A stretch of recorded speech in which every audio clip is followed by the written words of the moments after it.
All right. Hello, everyone. I think we're recording. So as everyone's coming in, I'm going to go ahead and set up our slideshow for today.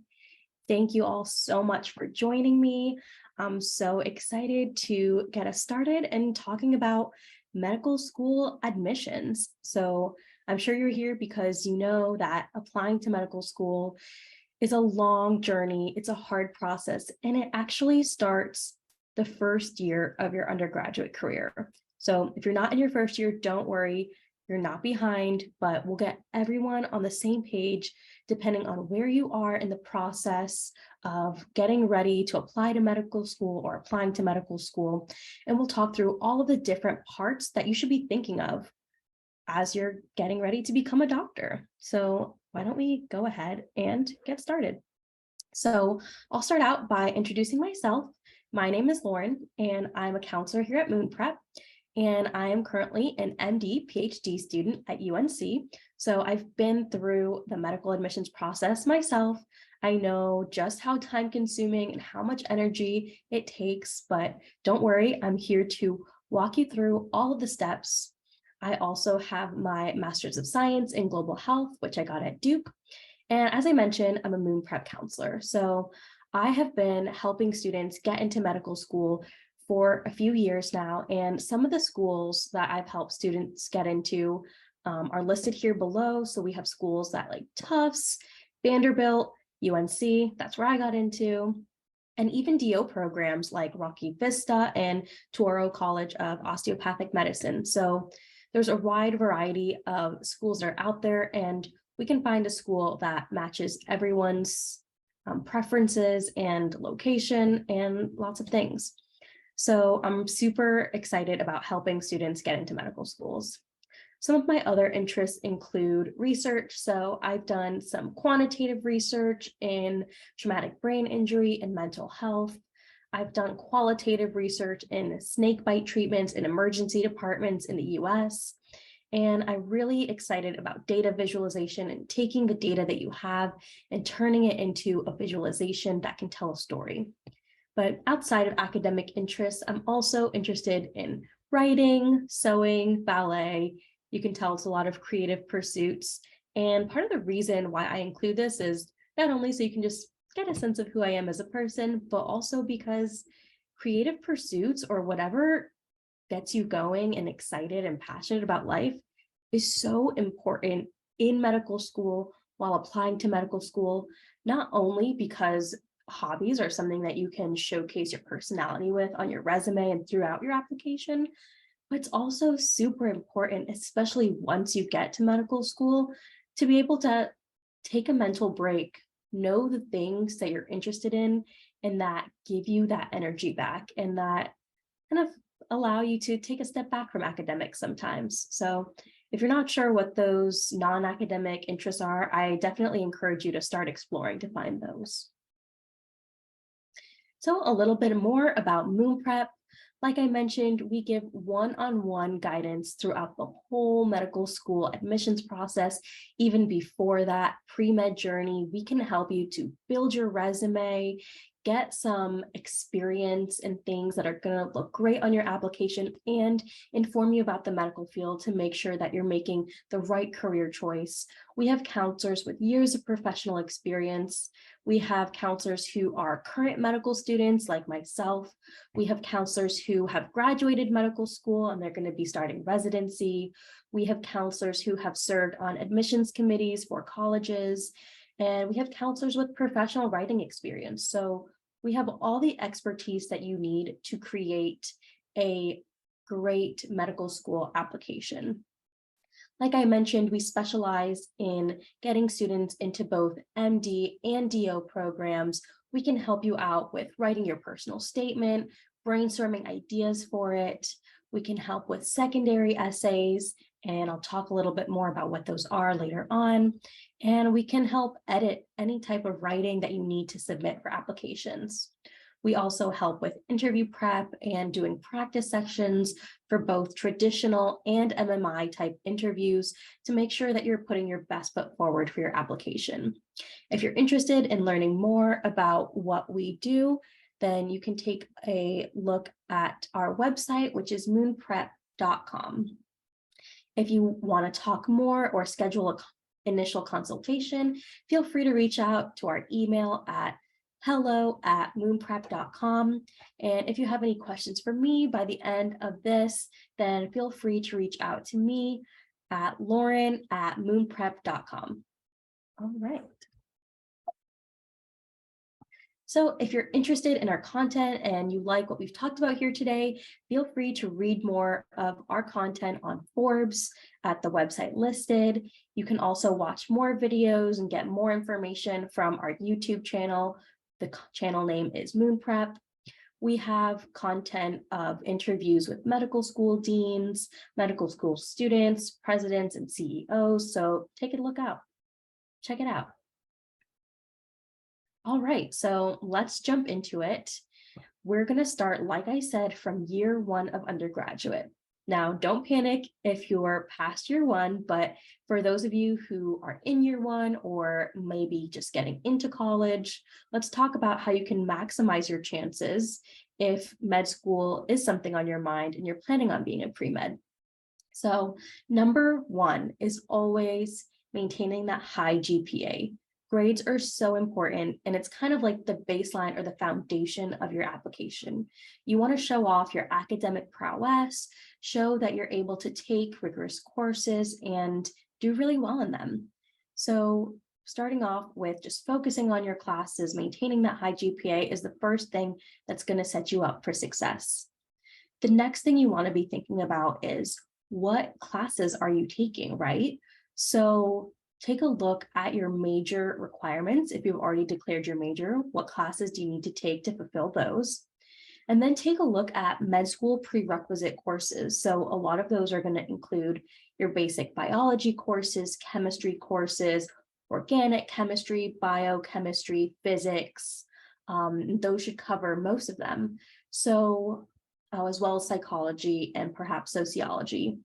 So take a look at where your major requirements and the med school prereq requirements overlap and make sure that you're meeting both requirements. But let's say you're doing a neuroscience major, but there's more overlap with the prereqs for a biology major.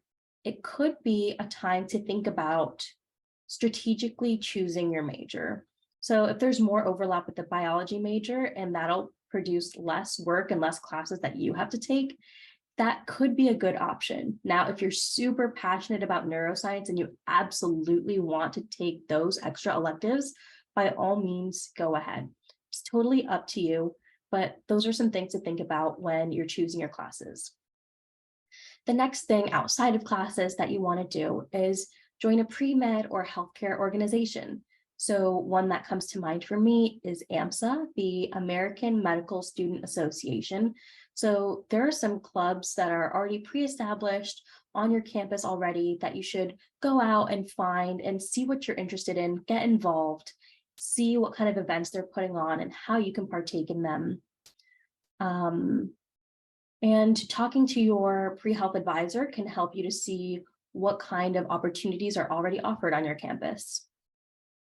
The next thing that would be great to start in your first year of undergrad is forming relationships with healthcare professionals. So if you're going to college in the same city that you grew up in, that could be forming more of a relationship with your pediatrician that you may already know, or finding healthcare professionals in the community that you can connect with and potentially asking to shadow them. And related to the first point, forming strong study habits. So this is your first chance to really dig into college level material, form those strong study habits early on that are going to serve you throughout your college career and beyond in medical school. So whether that's using time management tools or figuring out if you study best with a buddy, or maybe you prefer to work in silence or with headphones in the library, figuring out what works best for you and sticking to that. So you'll see in year 2 of undergraduate, we have a lot of the same reoccurring themes. So again, number 1, keep your GPA high. A lot of students don't know that admissions committees don't only look at your overall GPA, they're actually looking at your GPA from each individual year. And what are they looking for? They're looking for trends. So if your GPA starts out high and stays high throughout your college years, that's great, wonderful. You have started out strong, you've maintained it. We love to see that, and we hope to see that continue during medical school. If your GPA started out maybe a little bit lower and you had some trouble adjusting to the rigor of college classes, but you form those strong study habits and you learn more about what works for you, and you continuously improve your GPA and start to see an upward trend, that's a positive sign that maybe you didn't start off in the best foot, but you're learning and growing from your mistakes. So that is something that we're encouraged to see. Now, if you started out with a super high GPA and then something happens and your GPA starts to trend downwards, that's going to raise a red flag for admissions committees. They're going to want to know what happened. Why is your GPA going down? So maybe there was a life event that kind of shook you, totally understandable. Maybe you started to overload a bit too much and take on more classes than you could handle, and your GPA suffered for it. So those are some things to think about. And if you do get into a situation where your GPA is not where you want it to be, or you see a downward trend, that's something to address in the essays. So that is a place where you can explain yourself. It's better to acknowledge your own weaknesses in your application than to try to hide it, pretend it doesn't exist, and think, maybe if I don't say anything, they won't see it. It's kind of like a kid who has stolen a cookie from the cookie jar when they weren't supposed to. They have crumbs all over their face, and then your parent asks you, did you steal a cookie from the cookie jar? And you say no. It just raises more red flags than if you're just honest and kind of address the situation at hand. So that is a deep dive into the GPA. We'll keep it moving. So again, continuing to participate in those pre-med or healthcare organizations, they're going to offer some really great volunteer opportunities that you can get involved in. So showing that consistency of starting something and sticking with it is super important. And admissions committees are going to see that you're able to show commitment, that you're also super interested in this, because you wouldn't keep doing it if you hated it. So it shows that continued interest. And again, continuing to strengthen those relationships with healthcare professionals. If you're able to shadow, being able to continue doing that, again, to show that consistency and build relationships with people who ultimately might be able to write you a letter of recommendation down the line. And then final point, and this is different from year one, beginning to study for the MCAT. It may seem daunting to have this bullet point on year two, but as you'll see, the MCAT will come up a bit sooner than expected sometimes, and it can really creep up on you. So one strategy that I like to advise students is when you start to get into those core classes of biology, psychology, chemistry, physics, those topics that are going to be asked on the MCAT, you can study for your classes parallel and studying for the MCAT. So what do I mean by that? Let's say you're taking your biology class.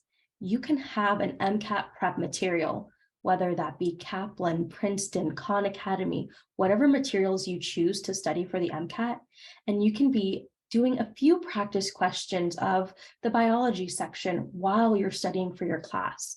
So not only are you studying for your exams and getting that content under your belt, you're also getting a bit of a taste of what the MCAT questions are like and what kind of content they're going to ask you. And this is also a great time to start taking a look at that, because let's say there's something that confuses you, or maybe you didn't go over during class. Now you can take this time to go to your professor's office hours or send them an email and ask for more clarification. This is your time to learn this material while you're in class. You have your professor as a resource for you, so that later on down the line, while tutoring services are wonderful and super helpful, they may not be in everyone's budget. So using your professor as a resource can really help you to get ahead of the game. Okay, so I'm going to pause there on the undergraduate years. We will get to years 3 and 4, but because we're talking a lot about the resume and resume building during years 1 and 2, I want to take this time to kind of break down some of those categories that will ultimately be reflected on your resume. So we want to see things in certain categories, including shadowing, volunteering, clinical experiences. Research is a plus, it's not necessarily necessary. And then, what kind of extracurricular activities you have and leadership skills. So let's break each of these down. When it comes to shadowing, we all understand what it means to live in this post-pandemic world. So virtual shadowing is an option. Web Shadowers is a great tool that can help you to find shadowing opportunities virtually, and you're able to sit in on some sessions where you're able to hear from and learn from a physician. So that can be a great option if you are lacking in other shadowing opportunities. But I really do encourage students to get involved locally and in person, if at all possible. So some ways that you can try to find shadowing is, again, if you are in your same home city, reaching out to your pediatrician who may know you and you may have built some trust with them. So if they're able to let you in and shadow, even if it's just for a day, that's wonderful. When it comes to shadowing, it's important to just take what you can get in a sense. Doctors are obviously super busy, and sometimes having someone shadowing them is a bit of, it might slow them down a bit. So some doctors are reluctant to do that. If the doctor lets you shadow for one day, that's great. If they're willing to set up kind of a weekly shadowing opportunity for you, even better. So make sure to just ask and see what they have the availability for. Some other ways to get involved in shadowing is honestly cold calling. So get out your Google Maps, put in your city, and start searching family medicine, other medical specialties that you might be interested in. See what clinics and practices are near you. Find those phone numbers, email addresses, and be polite. Introduce yourself and tell them that you're an aspiring doctor, you're a pre-med student, and that you would love the opportunity to be able to shadow one of the doctors. So it is a bit of a hit or miss type of situation, but it really does not hurt to ask. And you could be surprised by who's willing to let you in, even if it's just for a day. And when it comes to shadowing, don't limit yourself to only MD medical doctors. It's also great experience to shadow DOs, even dentists, physical therapists, even chiropractors, podiatrists. I'm serious. This all counts as getting exposed to the field of healthcare. You might be wondering, why am I going to shadow a chiropractor when they don't even go to medical school and I want to go to medical school? This can come up in your interviews, and it's actually a great talking point because now you're able to say, I've had exposure to other parts of the healthcare field, and based on that experience, I've narrowed down that I do want to be a doctor. And now I've had the experience to be able to eliminate those other career choices, because someone could ask you, why do you want to be a doctor? Why not be a nurse? Why not be a physical therapist? And now you have some experience to say, while I do respect these fields and I really learned a lot and appreciate them, this is why I want to be a doctor and not one of those specialties. And you'll have experience to draw from because you've had shadowing in those different areas. So definitely don't rule it out. When it comes to volunteering, again, this can be virtual or in person. There are a lot more in-person opportunities opening up now. So the most important thing is finding what you're interested in so you can put in the time, put in the effort, put in the hours, and not get burnt out. So whether that be tutoring, if your school offers that, that can be a great way to get some community service in. Clinical experiences are wonderful. So if you're able to shadow at a hospital, a nursing home, those are some great ways to get involved in giving back to the community while also bolstering your volunteer hours.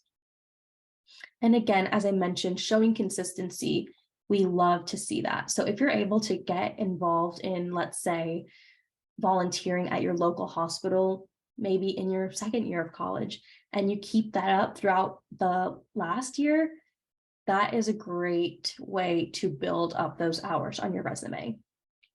Okay, moving into clinical experiences. So why are clinical experiences important?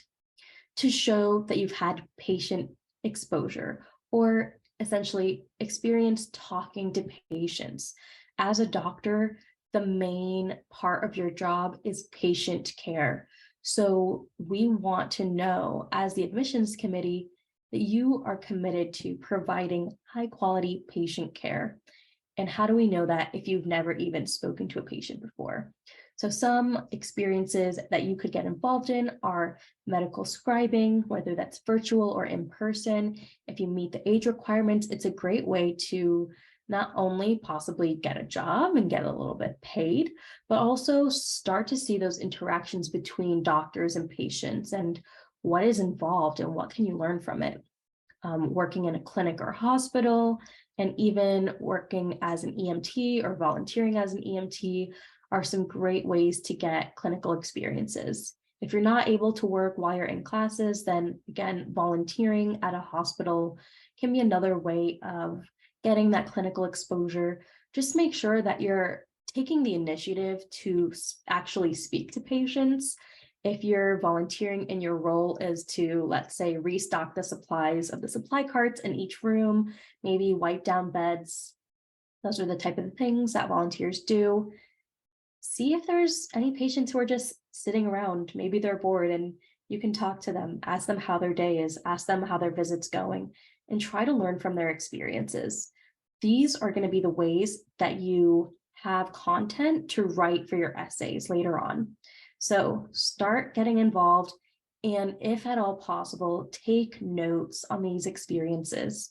That way, when you do come back to writing these essays, you might have forgotten about a really cool patient that you met in your second year of undergrad, and it would have been a great story to write about. So don't let those experiences go to waste. Take notes, keep it in somewhere that you're going to be able to have access to and find later on, whether that be Google Docs or a notebook, whatever works for you. Okay, moving on to research. So as I mentioned, research can be a great thing to highlight on your resume. However, it's not necessarily completely necessary for everyone. But research is a great thing to get involved in if you're interested in medicine, because although not all doctors are conducting research, research informs how doctors practice. So if there's a new drug coming out or a new treatment strategy, new quality improvement measures for the hospital, research is the place that is forming these new innovative advancements for medicine. So it can be important as a doctor to understand how these advancements are being created or pushed forward. And research can be pretty cool, and it might be something that you're interested in continuing doing down the line. So how do you get involved in research as a college student? Reach out to your professors. Go online to your school's website, find the topics that you're interested, that you could see yourself potentially volunteering in a lab. Reach out to those professors who have labs that you're interested in and ask to get involved. You can ask to do research and even just ask to meet with them to talk about their research. Show that you've done your homework and that you actually know what they're researching and that you're actually interested in. Then they'll be more likely to be open to having you come into their lab because they trust that you want to be there for the right reasons and you're not just going to be sitting in the corner playing on your phone, wasting other people's time and taking up space in the lab. So get involved in things that truly interest you so you're not wasting your time or anyone else's. So we've just talked about a ton of different extracurricular activities that you can put on your resume. Of course, there are others like sports and hobbies. So again, the reoccurring theme here is get involved with what you're interested in. Admissions committees can tell when something is a deep interest versus when it's a surface level check of the resume box. So do you want to be running around doing 50 different activities, maybe a different activity every semester of college? Or do you want to be finding what you're interested in and then honing in on that and going deeper into your skills? You want the latter. And so we call that a specialist. A specialist is someone who is well-rounded in the sense that, you've explored to find your interests, but then you go deeper into it versus a generalist who, maybe did one semester of this, one semester of that, but doesn't really touch it again and doesn't go deeper. So keep in mind, you only have 10 to 15 spots on your activity list. So even if you did 50 different activities, volunteering events, you can't even list all of them. So just keep that in mind as you're pursuing activities, and you're going to have to write the number of hours that you've spent doing each activity. So build up those hours versus building more activities that you won't even be able to list. And once again, leadership skills. Why is this so important for a pre-med? As a doctor, being a leader and leader of a team is one thing that sets you apart from all other healthcare specialties. That is what makes the difference between a doctor and a nurse. They're both essential, valuable parts of a team, but the doctor is the leader of the team. So admissions committees want to see that you have the budding leadership skills that you can grow to become a strong leader. Okay, we are back to our breakdown of what you should be thinking about for each year of college. So now we're in the third year. What should you be doing? Now, the third year is a big year. A lot is going on. So don't let it overwhelm you. We're going to get started early so that you have the time you need to be able to cover all of these things. First, start familiarizing yourself with the application. This is the year that you are going to be essentially applying to medical school and getting started. So getting familiar with the application can help taking away some of that stress and anxiety that comes along with it. Again, meeting with your pre-health advisor can also help with getting you on the right track, making sure that you have all the classes that you need lined up, that your prerequisites are being met, that you have the items on your resume that we want to see. Your pre-health advisor can help you kind of close some of those gaps. And if your pre-health advisor is super busy and stretched thin, like I know mine was, Moon Prep can also help you with these things. The next step is creating a list of possible medical schools. Start researching, looking around your area. Where do you want to live? What schools have programs that are speaking to you? And create a list. And don't forget to include notes on why you've included those schools on your list. This is going to be huge when it comes to writing essays. So create that list, think about why you want to go to these schools, and year 3 is the year of taking the MCAT. So now that I've mentioned, you're studying kind of for the MCAT in tandem with some of your classes, you're getting ready to take the MCAT. The kind of timeline that I put on that is the latest you should take your MCAT in year 3 is April, because you want your MCAT score before or while you're kind of making that med school list, so you can use your score to inform what schools are going to be more of a target or more of a reach. When it comes to medical schools, there are no safety schools. No one is safe. I'm just kidding. But, it is very competitive. So taking your MCAT score into account is going to be important when you create a balanced list. So moving on from the MCAT, another thing to be thinking about during year 3 is beginning to write your personal statement. This is huge. This is the biggest piece of your application that is non-academic. This begins to show admissions committees who you are as a person outside of your scores. We want to know your motivation for applying to medical school. Why do you want to be a doctor? Again, Moon Prep is a great resource to help you with brainstorming because this is so monumental, especially for holistic applications where they are looking at scores, but they're taking you into account as a whole person. In year 3, again, continue participating in those activities that you've been doing, continue volunteering. We don't want to see that falling off. We don't want to see it slacking. So make sure, again, that you're able to balance the courses that you need to take with your extracurriculars, with starting to think about applying. So keeping all of this time management is important. And sending in your application as soon as possible. On the next slide, I'm going to show more of a breakdown with the months and what's going to be happening in those months. But the application portal opens for you to be able to edit it in May. However, it opens for you to be able to submit it in June. So that is your window of time that you're going to be working on your application. And it is important to send in that application as soon as possible. Admissions are rolling, so it's important to get first in line, get that first shot at all of the interview spots.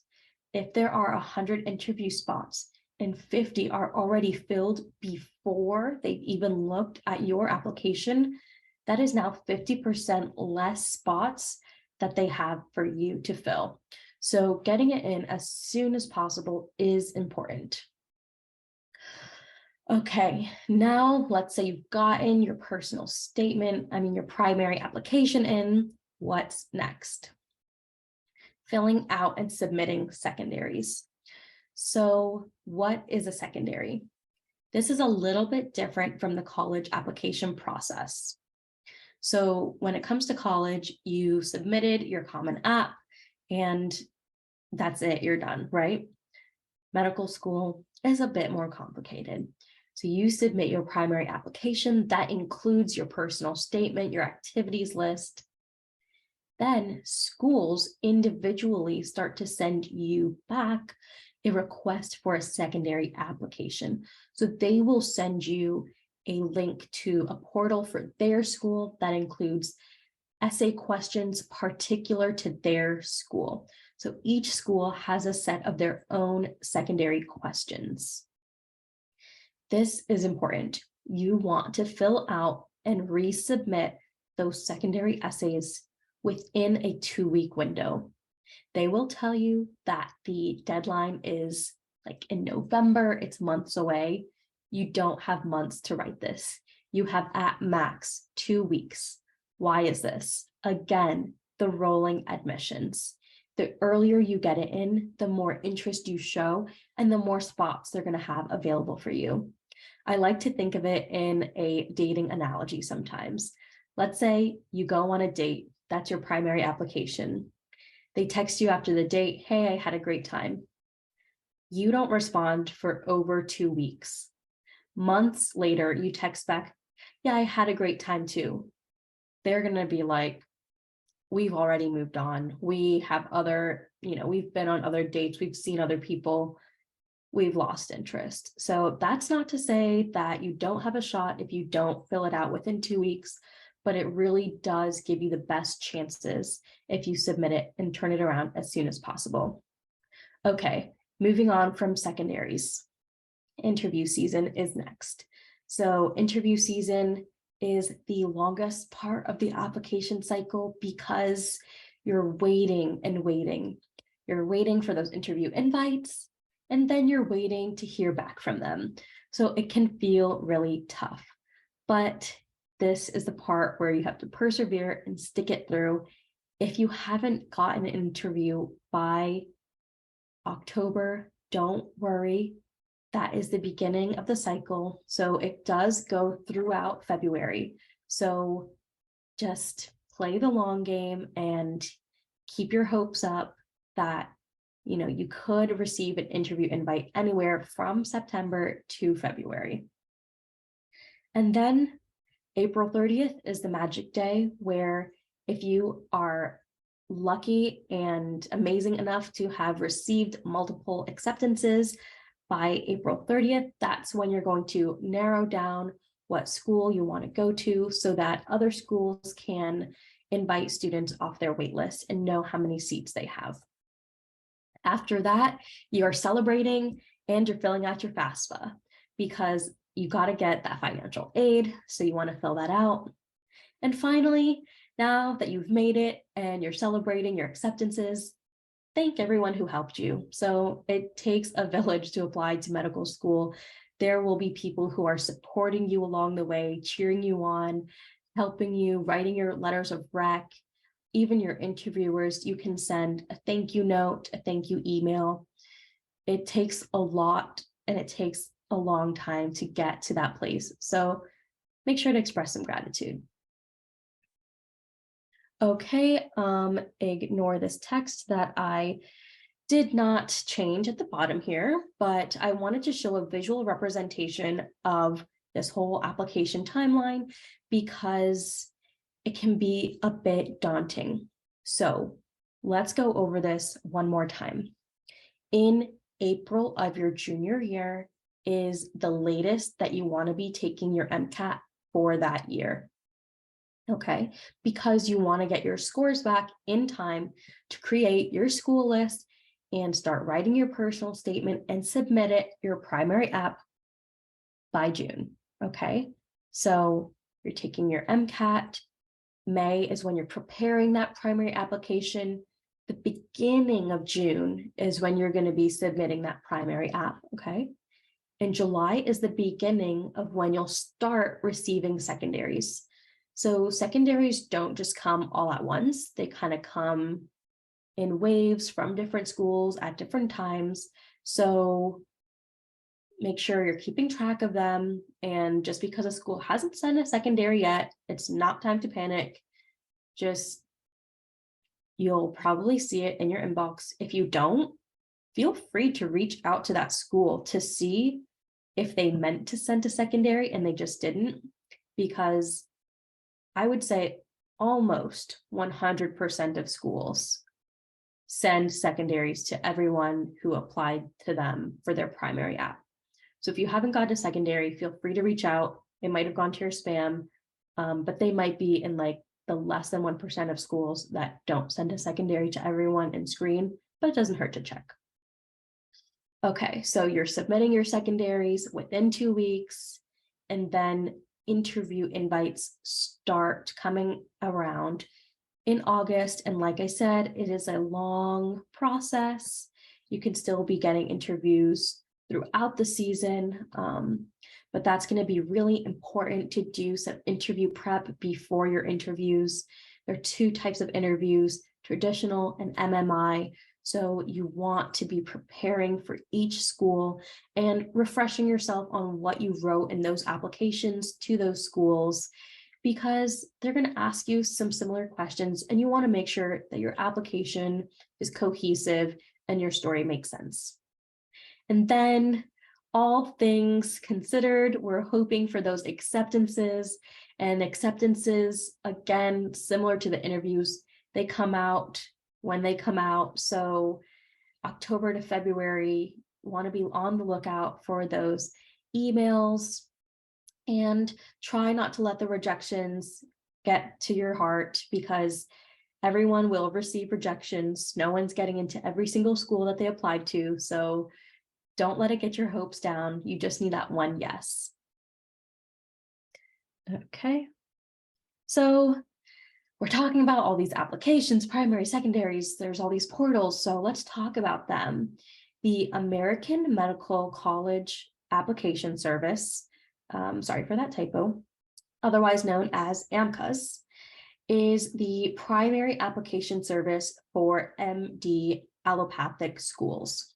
So it's kind of like the common app of MD schools. Then we have the American Association of Colleges of Osteopathic Medicine Patient Service. So the AACOMAS is for DO schools. And then Texas has its very own special service just for Texas med schools. So that's including MD and DO and dental schools. So if you're applying to any Texas schools, make sure that you're going through that service because those schools will not show up on the other services. Okay, so what do you need to submit your primary application? This is going to be so important because there are so many moving parts of all of these applications and we don't want to forget them.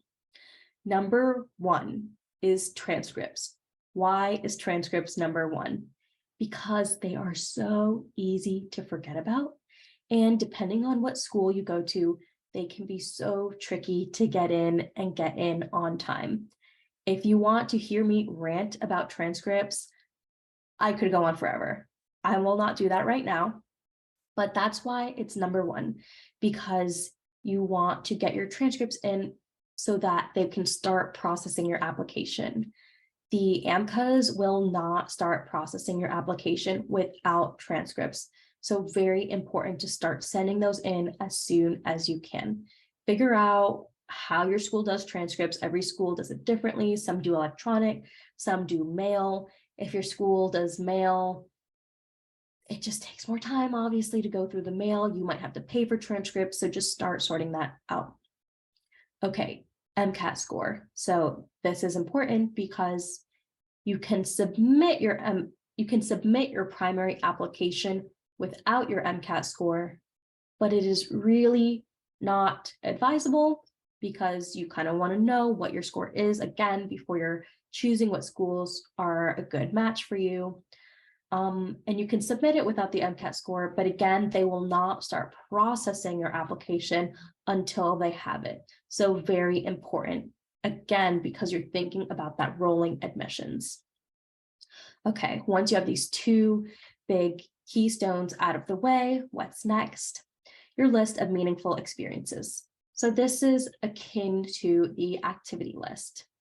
So it's going to be essentially a narrowed down version of your resume, and you want to pick 3 most meaningful experiences, or at least one, but up to 3. And so really spend some time thinking about what is the most meaningful experience? Why is it meaningful to you personally? And what can the admissions committee learn about you from these meaningful experiences?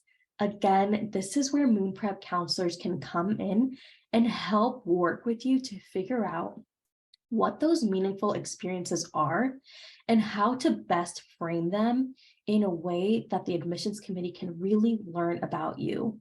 We don't want to go generic here. We don't want to go cliche. We want to dig deep, and this is your chance to tell your story. Another chance to tell your story is your personal statement. So we already talked about writing this, spending some time on this before you submit your primary application, because it really will be the biggest piece of writing that you do. And finally, your letters of recommendation. You want to be getting these from people that know you well and can speak to your character. So whether that be a science professor, research advisor, maybe an employer if you have one, finding the people that are going to write you really great, meaningful letters. And this is a time to check in with your pre-health advisor to see if your school participates in a letter package. If your school does participate in a letter package, your pre-health advisor will know about it and they'll be able to give you more information on that. And it is important to get your committee letter from your school if they do provide it. If not, then it's totally fine to go ahead with the single letters of recommendation, and each recommender will submit that straight to the portal, and you will likely waive your ability to see those letters. Okay, so some of the key dates that we talked about: verification of application. So what does that mean? Once you submit your primary application, it has to get verified. So that basically means the AMCUS or the AACOMAS or whatever service is processing your application, make sure everything is there, making sure everything looks good, looks right. And you won't receive any secondaries until your application has been verified by the school. So that's really important. And it can take 1 to 4 weeks. So again, that's why being early is so important. You want to make the most of your time. Secondaries. I've said this before. I will say it again. I put a big key next to it because this is so key. Sending your secondaries back within 2 weeks of receiving them. I recommend creating a spreadsheet where you list all the schools, the date that you received your secondary, and the deadline for yourself to submit it. That way you keep yourself on track, because it's going to get confusing with 20 to 30 schools and different portals, different passwords, different applications. So I would put the link for each of those portals in your spreadsheet. You can easily go to one school and find all the information that you need. Okay, like I mentioned, the interview timeline.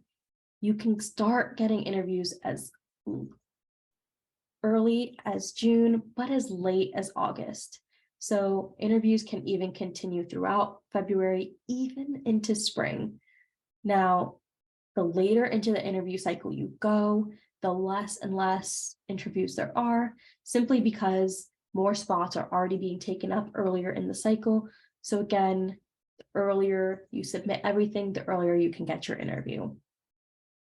And decision release dates. So you can get acceptances or decisions as early as October, but please do not be freaking out in October if you hadn't heard back, because they can come as late as May. So you may be either admitted, rejected, or offered a waitlist position. So don't sleep on the waitlist positions. There's still an opportunity to get in. It won't be the subject of this meeting, but waitlists, you can submit letters of updates, letters of intent, letters of interest. We can do another video about all of those types of letters, but those are some ways to help you get off a waitlist. Okay, now that we've covered the whole timeline from beginning to end, let's talk about some pro tips. Be productive and follow your passions. Admissions committees can tell when you're the type of person who gets involved, and that's what they want to see: involvement, engagement. And when you're passionate about something, it shows. So show off by getting involved. Networking. You want to talk to the other pre-med students, help each other, find out what's working for someone at your school, what kind of opportunities are available in your area, talking to healthcare professionals. Maybe you shadow with one doctor and they link you to another doctor. If you're interested in rheumatology, maybe you shadow with a family practice and they can refer you to a rheumatologist who they know and is willing to take on students to shadow. So don't be afraid to make the most of your personal connections. Gaining as much clinical experience as you can, so important to demonstrate that clinical interest, showing that you care for patients and that you're interested in that human side of medicine. Apply early and broadly. We talked a lot about applying early. When it comes to applying broadly, you want to maximize your chances by applying to schools in a wide range. So don't just shoot for, the top 5 schools. Create a broad list, include some DO schools in there. It does not hurt your chances. Now that med schools are being more holistic about applications, it's important to have the clinical exposure, things on your resume showing that you're interested in conjunction with those scores, as well as super strong, well-written, crafted essays that show your personality and your voice. Now, this could be controversial, but I have to say it, not all advice is equal. I have heard from some students that they spoke to the dean of this school, the dean of admissions here, and they've gotten certain advice that just was simply not sound. A lot of times, the people who are reviewing these applications, and they've been doing it for years, they have an internal sense of what they're looking for, but it can be hard to articulate that to someone. I know someone who applied to med school and was rejected from all the schools. They barely got any interview invites, and they asked an admissions person, why was my application rejected? And they weren't able to give a solid answer, but there is a reason. So that's where Moon Prep can help you to take a look at your application. If you've already applied and you're a reapplicant, we specialize in doing a strategy meeting to be able to say, let's take all of your experience and frame it in a better, stronger way to showcase all of your strengths. So just because you maybe didn't get in 1 year, that doesn't mean we can't revamp that application and get it to a stronger place. Be wary of where you're getting your advice from, and make sure to take everything with a grain of salt, because you'll be sure to hear conflicting advice. And be resilient. It's so important. It's a long process and it's a tough process. And medical school is even longer and even tougher. So find the ways that keep you going and keep you strong throughout all of it. Some more. Choose mentors wisely, and don't be afraid to pivot if your interests start to change. So we've talked about it so much, following your passions. It's okay for your passions to change. It's okay for your interests to shift. Maybe you thought you were super interested in neuroscience, and then you get into a neuroscience wet lab and you find out you actually hate staining slides and counting cells.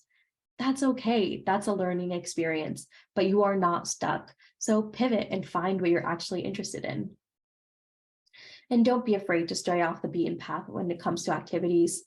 Again, find your passion, stick with it. If it's something different, that's amazing. Med schools want to see something unique, but don't feel pressured to go out of your way to have an obscure hobby. Just find what you're interested in.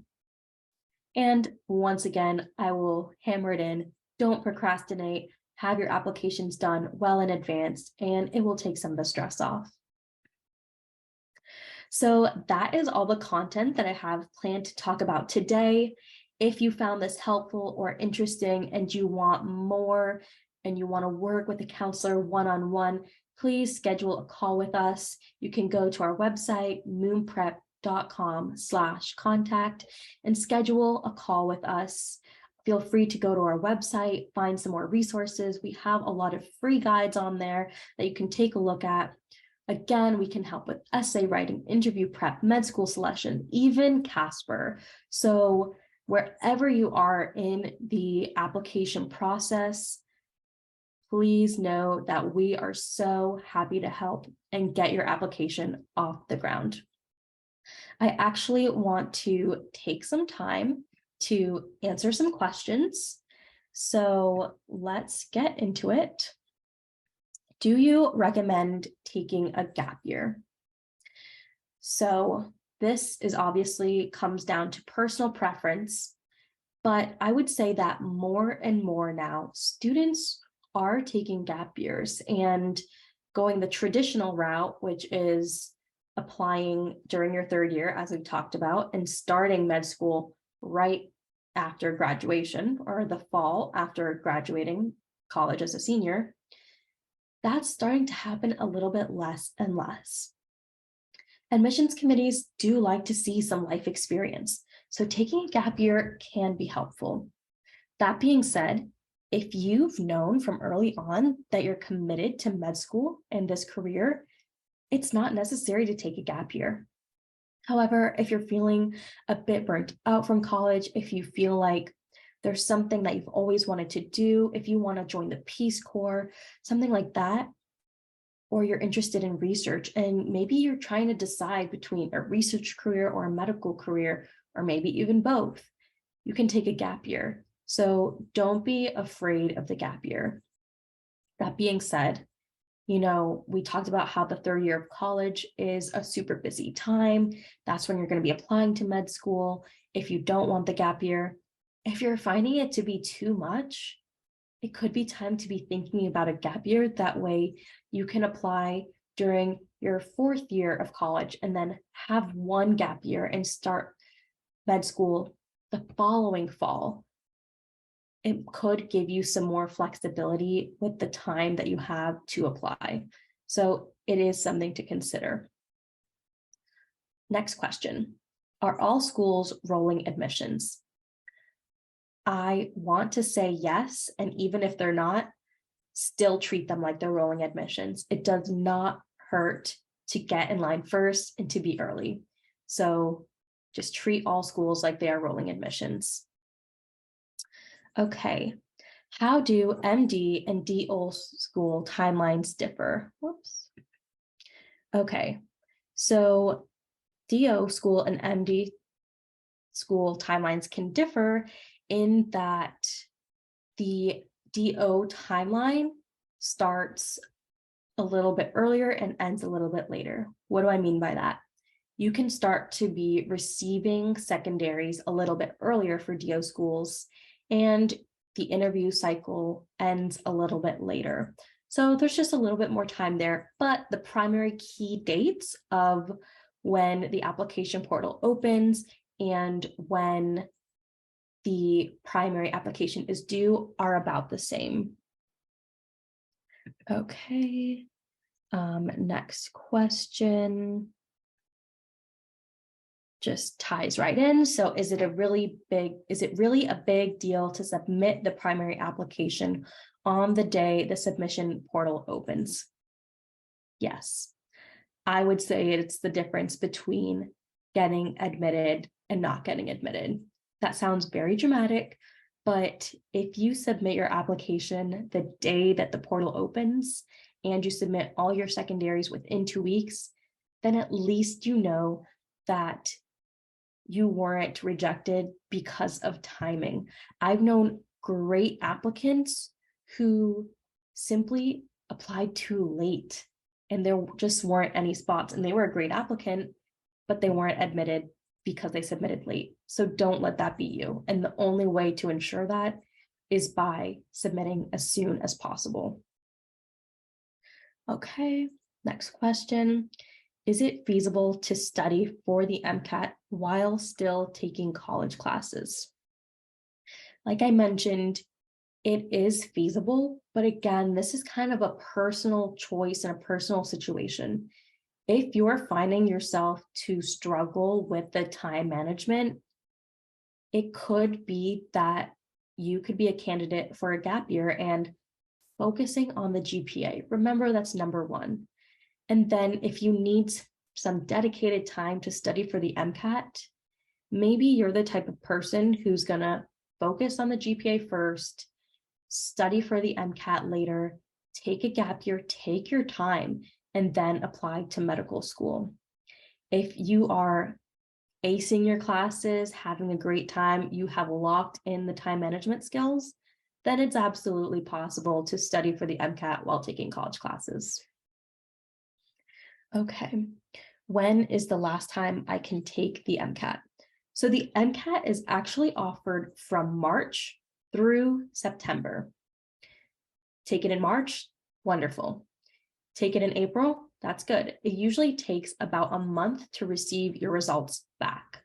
So if you take the MCAT in April, you'll get your results in May, and you can start doing that school list building.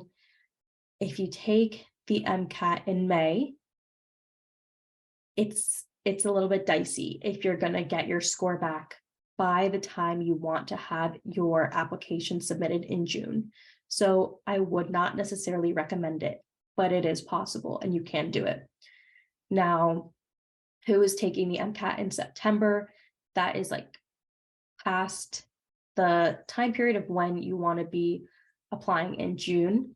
But let's say you have taken all of these college classes, you have this content in your mind, you want to take the MCAT now, but maybe you're not ready to apply yet. You could take the MCAT and essentially save that score for the following year. So it may depend on each school individually, but MCAT scores are typically good for up to 3 years. So if you take the MCAT 1 year and you score amazing and you don't want to retake it, but for whatever reason, you're not ready to apply to medical school, or another amazing opportunity came up, like the Peace Corps that you want to do, and you're going to wait to apply to medical school, you can hang on to that MCAT score. Okay.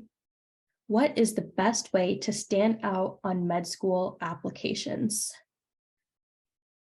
This is obviously kind of a subjective answer, but I would say the essays. The essays are what you are able to use to set yourself apart. Everyone at this stage is going to have the high scores, the same rigorous classes, similar clinical experience, volunteering hours. Those things are all important and all necessary, but they don't necessarily set you apart. What sets you apart is your voice, your personality, your perspective.